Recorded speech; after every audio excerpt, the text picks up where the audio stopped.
এটার কথাই আপনাকে বলেছিলাম। এই দেখুন, দুটো বেডরুম, এইদিকে কিচেন আর বাথরুম, বাথরুমের পাশে কুয়ো আছে, আর তাছাড়া জলের লাইনও আছে। সন্ধ্যার পর থেকে শুধু আলোর পাওয়ারটা একটু কমে যায়, সে আর কি করা যাবে, সব কিছুকে আর একসাথে, বুঝতেই পারছেন।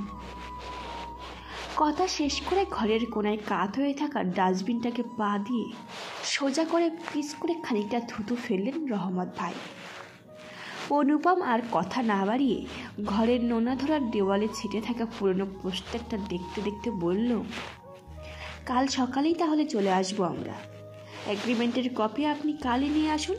আর ওই জানালাটা রাতের দিকে খুলবেন না। আনমনে পোস্টার দেখতে দেখতে ঘরের উত্তর দিকের জানালার কাছে চলে গেছিল অনুপম। জানালার ছিটকিনিতে আঙুল ছোঁয়ানো মাত্রই অনুপমকে বাধা দিয়ে বলে উঠলেন রহমত ভাই, কেন? জানালা খুললে কি হবে? অবাক হয়ে প্রশ্ন করল অনুপম।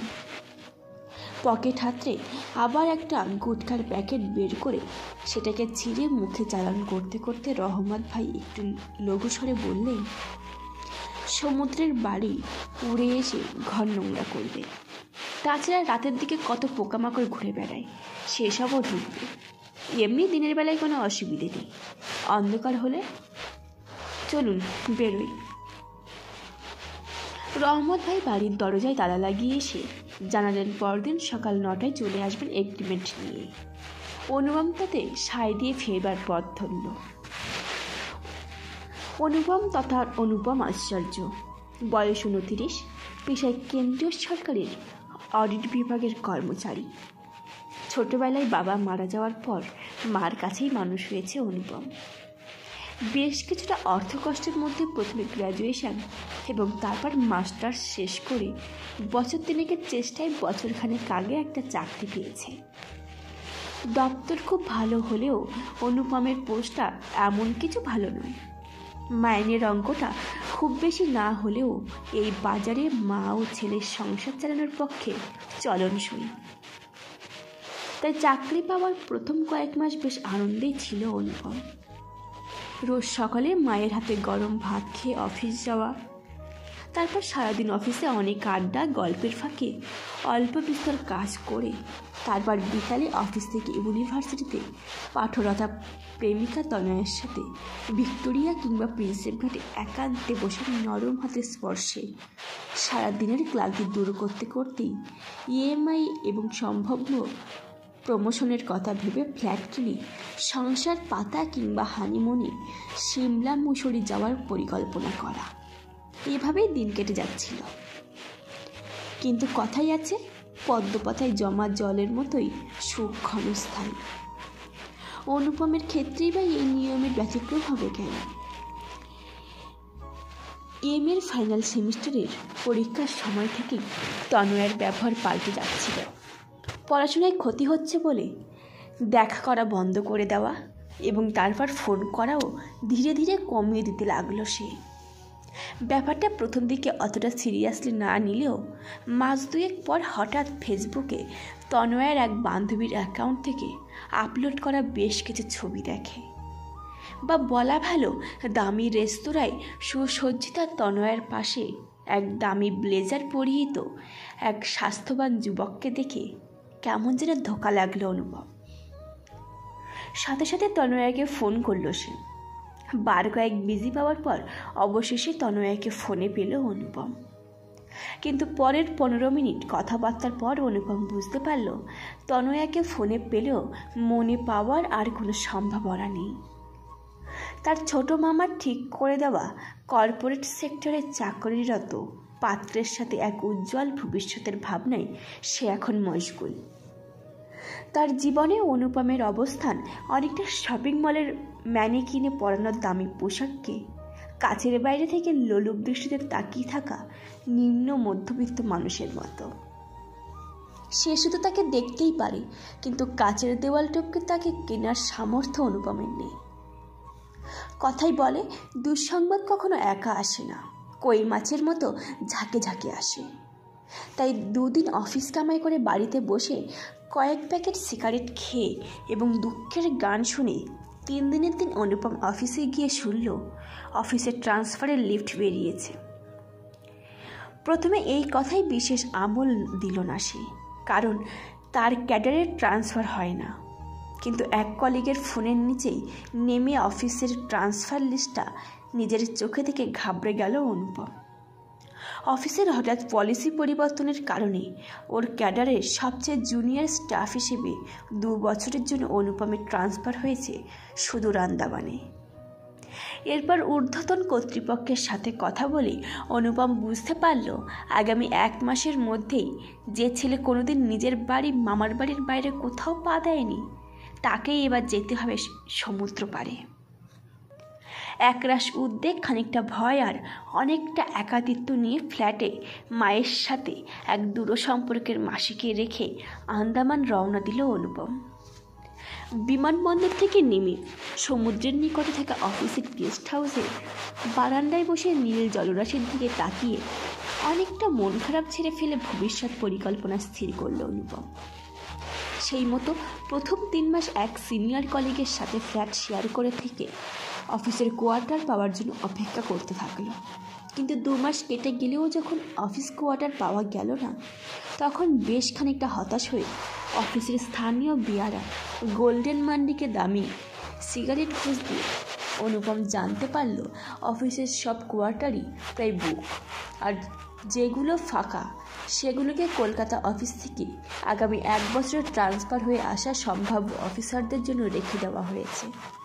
তাই অনুপমের মতো সামান্য জুনিয়র স্টাফের পক্ষে কোয়ার্টার পাওয়ার আশা তনয়ার ফিরে আসার মতোই দুরাশা। এইসব শুনে অনুপম যখন হতাশ হয়ে উঠে আসতে যাচ্ছে, তখন সিগারেট টানতে টানতে দোকানে বসে থাকা রহমত ভাই তাকে সস্তায় এই বাড়িটার সন্ধান দিয়েছিল। রহমত ভাইয়ের মুখে সব শুনে বাড়িটা দেখে তারপর মাকে আনার সিদ্ধান্ত নিয়েছিল। কিন্তু অনুপমের ভাগ্যের চাকার স্টিয়ারিং যেন অনেকদিন আগেই চলে গিয়েছিল অদৃষ্টের হাতে। তার পরদিন অফিসে গিয়েই অনুপম জানতে পারল সরকারি নিয়ম অনুযায়ী এখানে আসা 3 মাসের মধ্যে সে যদি তার পরিবারকে নিয়ে আসে, তবে সে পরিবারের লোকেদের নিয়ে আসার প্লেন ভাড়া পাবে। তাই আগামী 1 সপ্তাহের মধ্যে তাকে ব্যারাকপুরে গিয়ে মাকে নিয়ে আসতে হবে। তাই তাড়াহুড়োর মধ্যে আর বাড়িটা দেখা হলো না অনুপমের, কারণ এমনিতেই আন্দামানে সব জিনিসের দাম বেশি। তাই ফ্ল্যাট ভাড়া আর হোম ডেলিভারির খাবার খেয়েই মাইনে সব শেষ হয়ে যাচ্ছিল। এমন পরিস্থিতিতে নিজের পকেট থেকে প্লেন ভাড়া দেওয়ার ছিল অসম্ভব ব্যাপার। তাই গতকাল সকালে মাকে এনে আজ বাড়ি দেখতে গেছিল। পরদিন সকালে 11টার মধ্যে রহমত ভাই এবং এক স্থানীয় লোকের সহযোগিতায় সব মালপত্র নিয়ে অফিস কলোনি থেকে কিছু দূরে একটা বড় টিলার আড়ালে সমুদ্রের 200 মিটারের মধ্যেই অপেক্ষাকৃত নির্জনে থাকা এই বাড়িটায় শিফট হয়ে গেল অনুপম। এগ্রিমেন্ট সই করে বকেয়া দালালি ছাড়াও মিষ্টি খেতে কিছু টাকা দিয়ে রহমত ভাইকে বিদায় করে মায়ের সাথে ঘর ঝাড়পোছের কাজে নামল। আজ শনিবার, তাই অফিস ছুটি। সারাদিন মায়ের সাথে হাতে হাতে কাজ করে আর ঘর সাজাতে কেটে গেল। রবিবার সকালে আন্দামানের খুব বড় বাজার বসে। ওই বাজারে জিনিসপত্রের দাম একটু সস্তা। তাই সকালে সেই বাজারে গিয়ে অনেক নিত্য প্রয়োজনীয় জিনিস আর সারা সপ্তাহের আনাজ, ডিম, মাংস কিনে নিল অনুপম। এখানে ফ্রিজ ভাড়া পাওয়া যায়, তাই বেশি করে কিনে খাবার মজুত রাখার বুদ্ধিমানের কাজ। বাড়ি ফিরে স্নান করে দুপুরবেলা 3 মাস ধরে সামুদ্রিক মাছের বাজে রান্না খাওয়া, জিভে মায়ের হাতে রান্না করা গরম মুরগির ঝোল, আলু পোস্ত আর ভাত খেয়ে মেজাজটা বেশ খোলতাই হয়ে গেল। তাই বিছানায় শুয়ে অডিও স্টোরি শুনতে শুনতে একটা কষে ঘুম দিল অনুপম। সন্ধ্যায় ঘুম থেকে উঠে মায়ের সাথে কিছু গল্প করে তাড়াতাড়ি খেয়ে নিল। পরদিন সোমবার, অফিস যেতে হবে। এখানে আবার 9টার মধ্যে অফিসে ঢুকতে হয়, না হলে ক্রস। কিন্তু খেয়ে নিলে কি আর হবে? সন্ধ্যা 6টা অবধি ঘুমিয়ে আর অত সহজে কি ঘুম আসে? তাই বিছানায় শুয়ে খানিক এপাশ ওপাশ করল। মোবাইল খুলে কলকাতা থেকে ডাউনলোড করে নিয়ে আসা 12-2 দেখা একটা সিনেমা দেখতে লাগলো সে। এখানে ইন্টারনেট কানেকশন খুব খারাপ। এমনিতে গোটা আন্দামানেই কচ্ছপের গতির ইন্টারনেটের চরম ধৈর্যের সাথে বড়জোর ফেসবুক করাই সম্ভব, কিন্তু এই বাড়িতে সেই কচ্ছপ যেন পৌঁছতেই পারে না। কিছুক্ষণ সিনেমা দেখে বিরক্ত হয়ে ফোনটা বন্ধ করে পাশে রাখল অনুপম। এ বাড়ির দুটো বেডরুমের মধ্যে গেট দিয়ে ঢুকে আগাছায় ভর্তি এক ফালি বাগান পেরিয়ে প্রথম যে বেডরুমটা পড়ে সেটাই হচ্ছে অনুপমের মা শুয়েছে অন্য বেডরুমটায়। বিছানায় কিছুক্ষণ বসে দেখে হঠাৎ উত্তর দিকের বন্ধ জানালাটার দিকে চোখ পড়ল অনুপমের। মনে পড়ল পরশু রহমত ভাই এই জানালা খুলতে বারণ করেছিল। কেন বারণ করেছিল? শুধুই কি বালি আর পোকামাকড়ের ভয়ে নাকি? আচ্ছা, লোকালয় থেকে বেশ খানিকটা দূরে টিরাল আড়ালে নির্জন জায়গায় এই বাড়িটা কি বানিয়েছিল? গোটা আন্দামানে এত জায়গা থাকতে এরকম জায়গায় কেন বাড়ি বানালো? রহমত ভাই বলেছিল বাড়ির মালিকরা এখন তামিলনাড়ুতে থাকে, খুব কম আসে এখানে। যদি এখানে থাকবেই না তাহলে বাড়ি বানানোর কি দরকার? আচ্ছা, যিনি বাড়িটা বানিয়েছিলেন তিনি কি আর্টিস্ট ছিলেন? নির্জনে বসে আর্টের চর্চা করতে কি এমন বাড়ি বানানো? অনুপম নিজেও আর্ট ভালোবাসে, নিজেও গান লেখে, গান গায়। এই গান শুনেই তো তনয়ার কথা মনে পড়তেই বুকের মাঝে একটা চিনচিনে ব্যথা অনুভব করল। এই কয়েক মাসে সে তনয়াকে অনেকটাই ভুলে যেতে পেরেছে, তবু যেন মাঝে মাঝে চাপা অম্বলের মতো তনয়ার চিন্তা ভেসে ওঠে মনের মাঝে। কেমন আছে তনয়া? এতদিনে কি বিয়ে হয়ে গেছে ওর? এই দ্বাদশীর রাতে অনুপম যখন সুদূর আন্দামানে বিছানায় বসে ঘুমানোর চেষ্টা করছে, তখন তনয়া কি ওর সেই কর্পোরেট জগতের চাকরিরত বলট বিছানায়? আর ভাবতে পারল না সে। বিছানা ছেড়ে উঠে ভেজানোর দরজার খিল দিয়ে উত্তরের জানালার পাল্লা খুলে একটা সিগারেট ধরিয়ে নাইট বাল্বটা জ্বালিয়ে ঘরের মধ্যে পায়চারি শুরু করলো সে। আন্দামানে পায়চারি করতে করতে খাটের তলা থেকে একটা খড়খড় শব্দ পেয়ে হঠাৎ চমকে উঠল। তাড়াতাড়ি মোবাইলের টর্চটা জেলে খাটের তলায় ফেলতে শব্দটা বন্ধ হয়ে গেল। ইঁদুর বা ছুঁচো হবে হয়তো। খাটের তলায় ভালো করে টর্চের আলো ফেলতে কোনার দিকে একটা মাঝারি সাইজের সুটকেস দেখতে পেল। কি মনে হতে গুড়ি মেরে খাটের তলায় ঢুকে ধুলো মাখা সুটকেসটা বের করে আনলো। মেঝের উপর সুটকেস রেখে ঘরের বড় আলোটা জেলে সুটকেসের ডানাটা খুলল অনুপম। খোলার সাথে সাথেই একরাশ ধুলো আর একটা ভ্যাপসা গন্ধ ঝাপটা মারল অনুপমের দিকে। কয়েক মুহূর্ত অপেক্ষা করে সুটকেসটা ঘাঁটতে শুরু করলো অনুপম। কিছু পুরনো জামা কাপড় আর খবরের কাগজের ছেঁড়ার টুকরো রয়েছে শুধু। কিছুটা হতাশ হয়ে সুটকেসের ডালাটা বন্ধ করতে যাবে এমন সময় হঠাৎ কি মনে হতেই ডালার গায়ে চামড়ার বিবর্ণ খাপে হাত ধরল অনুপম। হাত ধরতেই হাত ঠেকলো একটা বইয়ের মতো জিনিসটা বের করে নিয়ে এসে অনুপম দেখল একটা ছোট্ট নোট বই। এই ধরনের নোট বই সাধারণত অফিসের কাজে ব্যবহৃত হয়। নোট বইটা খুলে আলোর সামনে এসে কয়েক পাতা ওল্টাতেই দেখল এতে গভর্নমেন্ট অফ ইন্ডিয়ার স্ট্যাম্প দেওয়া আছে, আর এক জায়গায় লাল কালিতে লেখা বিজয় কুমার সিং। তারপর কয়েকটা পাতা ছেড়ে দিয়ে কালো ডট পেনের কালিতে ইংরেজি আর হিন্দি মিশিয়ে গল্পের আকারে অনেক কিছু লেখা রয়েছে। নোট বইটা টেবিলে রেখে বাথরুম থেকে ভালো করে ধুয়ে এসে একটা সিগারেট ধরিয়ে লেখাটা পড়তে শুরু করলো অনুপম। এই অফিসে ঢোকার পরপরই তার হিন্দি শেখার ট্রেনিং হয়েছিল, তাই লেখা বুঝতে অসুবিধা না হলেও পড়তে একটু সময় লাগছিল অনুপমের। নোটবইয়ের লেখক বিজয় কুমার সিং কোনো এক সময় বিহারের কোনো কেন্দ্রীয় সরকারি অফিস থেকে ট্রান্সফার হয়ে এখানে এসেছিলেন। এছাড়া তার সম্বন্ধে আর কিছু জানা নেই। তিনি লিখেছিলেন, লেখালেখি করার অভ্যাস আমার কোনো কালেই নেই, কিন্তু গত কয়েকদিন ধরে আমার সাথে যেসব ঘটনা ঘটছে তা লিখে রাখাটা নিহাতি দরকার। বিগত 1 মাস একা একা আন্দামানে থেকে অফিস আর ঘরের কাজ করে বিরক্ত হয়ে উঠেছিলাম, তাই একঘেয়েমি কাটাতে গত শনিবার জঙ্গলের দিকে একা ঘুরতে যাওয়ার সিদ্ধান্ত নিলাম। জারোয়ারের ওপর আমার একটা কৌতূহল ছিল। অফিসের স্থানীয় বিয়ারাদের সাথে কথা বলে জেনেছিলাম জারোয়াদের আমরা যতটা অসভ্য ভাবি ওরা আদতেও অতটা নয়, বরং জঙ্গলের রক্ষীদের সাথে ওদের বেশ কিছুটা মেলামেশা আছে। বিয়ারাদের পরামর্শে বেশ কয়েক খিল্লি মিষ্টি পান নিয়ে জঙ্গলে এসেছিলাম। জঙ্গলের কাছে এসে এক নিরাপত্তা রক্ষীকে নিজের কার্ড দেখিয়ে জঙ্গলে ঢুকলাম। কিছু দূর অগ্রসর হওয়ার পর একটা 10-12 বছরের জারোয়া ছেলে নজরে পড়ল। ছেলেটা যেন ধ্যানের ভঙ্গিতে একটা গাছের তলায় বসে আছে। কাছে গিয়ে দেখলাম ছেলেটার সামনে কয়েকটা স্ফটিক আকৃতির পাথর সাজানো, তারপর কিছু পাতা আর ফুল দিয়ে সাজিয়ে সেই দিকে এক দৃষ্টিতে চেয়ে ছেলেটা বসে আছে। আমি কাছে যেতেই ছেলেটা চমকে উঠে একবার দেখেই তাড়াতাড়ি সেই স্ফটিকের টুকরোগুলো হাতের মুঠোয় লুকিয়ে ফেলল। আমি ছেলেটার দিকে তাকে মৃদু হেসে এক খিলি পান তার দিকে এগিয়ে দিলাম। পান দেখে ছেলেটার চোখ চকচক করে উঠল। আমার হাত থেকে পান নিয়ে গালে পুড়ে চিবোতে থাকলো সে। আমি তখন তাকে ইশারায় জিজ্ঞেস করলাম এখানে কি করছিল এতক্ষণ। ছেলেটা কোনো উত্তর না দিয়ে পান চিবোতেই ওপরের দিকে তাকিয়ে প্রণামের ভঙ্গিতে কপালে হাত ঠেকালো। আমি তখন ইশারায় তার হাতের মুঠোয় থাকা জিনিসগুলো দেখতে চাইলাম। কয়েক মুহূর্ত যেন চিন্তা করে সে একটা স্ফটিকের টুকরো আমার হাতে দিল। জিনিসটা হাতে নিতেই আমার সমস্ত শরীরে যেন শিহরণ বয়ে গেল। টুকরোটা বেশ ভারী আর গরম।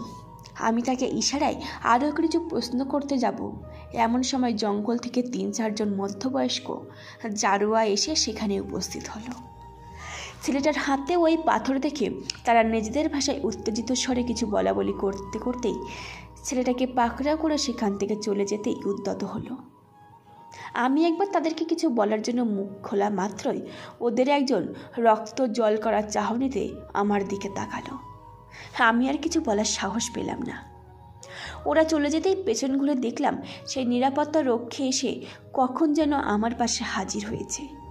তার সাথে ফেরার পথ ধরে কিছু দূর অগ্রসর হয়ে আমি তার কাছে কি ব্যাপার জানতে চাইলে সে এক আশ্চর্য কাহিনী বলল। ওই ছেলেটি আসলে জারোয়ারদের এক ওঝা। ওর বাবা মারা গেছে বছরখানেক আগে। জনশ্রুতি আছে ওর বাবা এক ভীষণ শক্তিশালী জিনপুরীর আরাধনা করত। এই জিনকে বশ করতে পারলে তাকে দিয়ে যে কোনো কাজ করিয়ে নেওয়া যায় অনায়াসে, এবং তার বিনিময়ে তাকে 1 বছরে একটা করে পুরুষ ভেট হিসেবে দিতে হয়। কিন্তু এদের আরাধনা করা ভীষণ শক্ত। এক ধরনের মন্ত্রপুত পাথর হলো এদের কাছে পৌঁছানোর মিডিয়াম। পূজার পদ্ধতিতে সামান্য ভুলচুক হলেই এরা পূজারীর প্রাণ নিতে দ্বিধাবোধ করে না। জারোয়াদের ধারণা এই জিনপরির হাতেই মারা গেছে ছেলেটির বাবা। আমি লোকটিকে আমার পকেটে থাকা স্ফটিকটার ব্যাপারে কিছু বললাম না। সেদিন সারা রাত আমার ঘুম এলো না। সবসময় খালি মনে হতে লাগলো স্ফটিকটা হাতে নিয়ে বসে থাকি, কিছু খেতেও ইচ্ছে করলো না। পরদিনটা কোনো মতে কাটিয়ে সোমবার স্থানীয় লাইব্রেরি আর অফিসের ইন্টারনেট ঘেটে এই জিনপুরীর ব্যাপারে অনেক তথ্য সংগ্রহ করলাম। জানতে পারলাম প্রাচীনকালে এরাই এই ভূখণ্ডে অবস্থান করত। পরবর্তীকালে কালের নিয়মে এখানে মানুষের আবির্ভাব ঘটলে প্রারম্ভিকভাবে এরা মানুষের ক্ষতি করলেও পরবর্তীকালে উপাসনা ও বলির বিনিময়ে এরা দ্বীপ ছেড়ে চলে যায়। তারপর থেকে কেবল উপাসনার মাধ্যমে এদের দেখা পাওয়া যায়। এরা দেখতে খুব সুন্দরী হয়। এদের দিকে বেশিক্ষণ তাকিয়ে থাকলে মানুষ মানসিক ভারসাম্যহীন হয়ে পড়ে, না হলে আত্মহত্যা করে। সোমবার বাড়ি ফিরে সারা রাত হাতে স্ফটিক টুকরোটা নিয়ে ঘরের মধ্যে বসে রইলাম। শেষ রাতের দিকে উত্তরের খোঁড়ার জানালার কাছে মনে হলো একটা ছায়ামূর্তি দাঁড়িয়ে রয়েছে। জানালার কাছে গিয়ে দেখলাম একটা নারী মূর্তি যেন হাওয়ায় ভাসছে।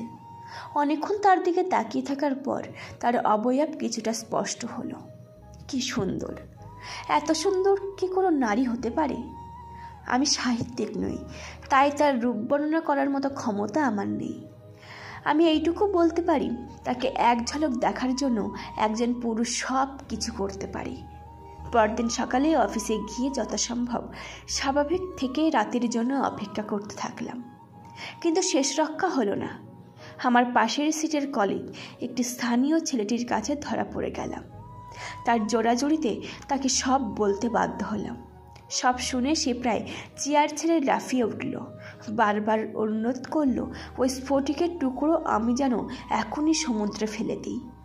তারপর সে আর বলল, জিনপরি নাকি শুধু পুরুষদেরই ক্ষতি করতে পারে, নারীদের কোনো ক্ষতি করার ক্ষমতা তার নেই। তাই অবিলম্বে আমি যেন ওই বাড়ি ছেড়ে দিই এবং এমন কোথাও গিয়ে আশ্রয় নিই যেখানে কোনো নারী উপস্থিত থাকবে। সুভাষ মানে আমার কলিগের কথা শুনে আমি ঠিক করলাম আজ বিকেলের মধ্যেই আমি বাড়ি ছেড়ে দেব। এখন সন্ধ্যা 6টা বাজে, বাইরে পূর্ণিমার চাঁদ উঠেছে। আমার ব্যাগপত্র সব গোছানো হয়ে গেছে। একটু পরে সুভাষ তার এক মাসিকে নিয়ে আসবে। রাতে ওর বাড়িতেই থাকবো। ওই তো জানালাই টোকা পড়ল, সুভাষ এসে গেছে বোধহয়।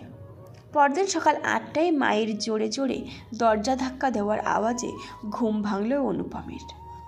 কাল রাতে নোট বই পড়া শেষ করে সুটকেসে খাটের তলায় ঢুকিয়ে শুতে শুতে রাত প্রায় 3টে বেজে গেছিল। আর দেরি না করে তাড়াতাড়ি অফিসে যাওয়ার প্রস্তুতি নিতে শুরু করলো। সেদিন অফিসে গিয়ে কোনো কাজ মনে বসলো না অনুপমের। দুপুরবেলা অনুপমকে একটা চিঠি দিয়ে 8 মাইল দূরের একটা অফিসে যেতে হলো। সেখানে চিঠি ধরিয়ে রাস্তার ধারে একটা বেঞ্চে বসে গোটা চারেক সিগারেট খেয়ে কাল রাতে পড়া নোট বইয়ের কাহিনী অনুধাবন করার চেষ্টা করতে থাকলো সে। কাল রাতের অন্ধকারে এই কাহিনী যতটা ভয়ঙ্কর মনে হয়েছিল, আজ এই দিনের আলোতে যেন সব গুজব আর অপ্রাসঙ্গিক বলে মনে হচ্ছে অনুপমের। অবশেষে অনেকক্ষণ সমুদ্রের ঢেউয়ের দিকে তাকিয়ে সব চিন্তা ভাবনা জলে ছুঁড়ে ফেলে অফিসে ফিরল অনুপম। বেলা 2:30 বেজে গেছে। তাড়াতাড়ি রুটি আর বেগুন ভাজা দিয়ে টিফিন সেরে ডেস্কের কাজে মন দিল অনুপম। কিছু ডাটা এন্ট্রির কাজ করতে করতেই পিয়ন রবার্ট অনেক কাগজ আর একটা ফাইল কভার দিয়ে গেল অনুপমের ডেস্কে। ফাইল তৈরি করতে হবে, কাগজগুলো যাতে হারিয়ে না যায়, সেই জন্য সেগুলিকে চাপা দেওয়ার পেপার ওয়েট খুঁজতে লাগলো। কিন্তু এদিক ওদিক হাতড়েও যখন কিছু পেল না, তখন হঠাৎ খোলা জানালার ফ্রেমের ওপর থাকা একটা পাথর নজরে পড়ল অনুপমের। তাড়াতাড়ি সেটা দিয়ে কাগজগুলো চাপা দিল। ফাইল সাজিয়ে নাম্বারিং করে বড়বাবুর কাছে জমা দিতে দিতে অফিস ছুটির সময় হয়ে গেল। ব্যাগ গুছিয়ে বেরোনোর সময় জানালা দিয়ে ফেলে দেওয়ার জন্য পাথরটা হাতে নিল অনুপম। পাথরের রং হালকা নীল, গা বেশ মসৃণ, আকৃতি ডিম্বাকার। দূর থেকে দেখলে অনেকটা জেমস চকোলের মতো লাগে, তবে ওজন নিয়ে হালকা নয়। 2-4 বার হাতে লুফে পাথরটা পকেটে রেখে দিল। ভাবলো রাস্তায় ফেলে দেবে। তারপর ওয়াশরুমে গিয়ে ফ্রেশ হয়ে এসে ব্যাগ নিয়ে নিচে নেমে গেটের মুখে এসে অনুপম দেখল হঠাৎ বৃষ্টি শুরু হয়েছে। বিকাল দিকের বৃষ্টি আন্দামানের এক স্বাভাবিক ঘটনা, প্রায় দিনই এই রকম হয়, তবে খুব বেশিক্ষণ স্থায়ী হয় না এই বৃষ্টি। অফিসের গেটে দাঁড়িয়ে বৃষ্টি থামার অপেক্ষা করতে লাগলো অনুপম। ব্যাগে ছাতা আছে ঠিকই, কিন্তু সমুদ্রের দমকা হাওয়ায় ছাতা কোনো কাজে দেবে না। বৃষ্টি থামতে প্রায় 6:30 বেজে গেল। বৃষ্টি ভেজা রাস্তায় সমুদ্রের ঠান্ডা বাতাসের পেলব স্পর্শে সারাদিনের ক্লান্তি দূর করতে করতে বাড়ির দিকে হাঁটতে লাগলো। টিলার কাছাকাছি নির্জন রাস্তায় যখন পৌঁছে গেছে, তখন পেছন থেকে এক চেনা নারী কণ্ঠে নিজের নাম শুনে থমকে দাঁড়ালো সে। পেছন ফিরে তাকিয়ে একটু অবাক হয়ে গেল। কয়েক পা পিছনে ফিরে বিস্মিত গলায় বলে উঠল, আরে পায়েলদি, তুমি এখানে? আমি তো এখানেই থাকি, আমার বর এখানকার টেস্ট ব্যাংকের ম্যানেজার। বিয়ের পর থেকে এখানেই আছি। তুই এখানে কি ব্যাপার? সমুদ্রের হাওয়ায় নিজের অবাধ্য চুলকে কপাল থেকে সরাতে সরাতেই বলল পায়েলদি। অনুপম নিজের কথা কিছু বলল। তারপর পায়েলদির সাথে অদূরে পড়ে থাকা একটা বোল্ডার উপর বসে গল্প করতে থাকলো। পায়েলদি অনুপমের সাথে একই কলেজে একই ডিপার্টমেন্টে পড়ত, 2 বছরের সিনিয়র ছিল। কিন্তু অনুপমের গানের বেশ ভক্ত ছিল। পায়েলদিকে বেশ ভালো লাগলো অনুপমের। মুখে দিদি বললেও দিদির নজরে তাকে কোনো দিনও দেখেনি। এই কয়েক বছরে পায়েলদির শরীর যেন আরও আঁটোসাঁটো হয়েছে। কথা বলতে বলতে তাই বারবারই অনুপমের নজর চলে যাচ্ছিল আঁচল ছড়ে যাওয়া পায়েলদির যৌবনের দিকে। কখনো কখনো বিন্দু বিন্দু ঘাম জমা আঁচড়ের আড়ালে উকিমারার নাভিকূপের দিকে। খুব সুন্দর একটা মিষ্টি গন্ধ বেরোচ্ছে পায়েলদির গা থেকে। প্রায় 20 মিনিট বসে গল্প করার পর অনুপমের পকেটের মোবাইলটা বেজে উঠল। মা ফোন করেছে। 5 মিনিটে বাড়ি ফিরছি বলে পায়েলদির বিদায় জানানোর জন্য পেছন ফিরে মাথাটা যেন দুলে উঠল অনুপমের। পায়েলদির শরীরটা যেন হাওয়ায় ভাসছে, আর ভাসতে ভাসতে যেন ক্রমশ অনুপমের দিকেই এগিয়ে আসছে। কথা বলতে যে সে খাদের কিনারায় উপস্থিত হয়েছে সেটা খেয়াল করেনি অনুপম। তাই একটু চমকে গিয়ে 2 পা পেছোতেই অনুপম বুঝতে পারল সেও এখন হাওয়ায় ভাসছে, আর ভাসতে ভাসতে প্রচণ্ড গতিতে নিচের দিকে পড়ছে। বুক পকেটে সেই পাথরটা যেন প্রচণ্ড গরম হয়ে উঠেছে। মাটিতে পড়ার আগে শেষবারের জন্য পূর্ণিমার বড় চাঁদটাকে একবার দেখতে পেল অনুপম। আবার একটা মল্ল গো, এই বাবুও যেন কালকে কেমন কেমন করছিল। গোল্ডেন মান্ডির কথায় সাই দিয়ে কনস্টেবল লিয়াকত বলল, এ ব্যাটাও নিশ্চয়ই ওই জারোয়ারদের জিন পরীর শিকার। আরে বাবা, সবাই জানে পূর্ণিমার রাতে এই পরী শিকারে বেরোয়, চেনা কোনো মহিলার রূপ ধরে শিকারকে নিজের কাছে আনে আর তারপর মেরে ফেলে। কিন্তু এ ব্যাটার সাথে জারোয়ারের কী দুশ্মনী ছিল? এই এই কী নিয়ে পালাচ্ছিস? লিয়াকতের চিৎকার বাতাসে মিলিয়ে যাওয়ার আগেই একটি জারোয়া কিশোর লাশের উপর থেকে ছিটকে পড়ার ছোটো মতো একটা জিনিস নিয়ে জঙ্গলের দিকে ছুট দিল।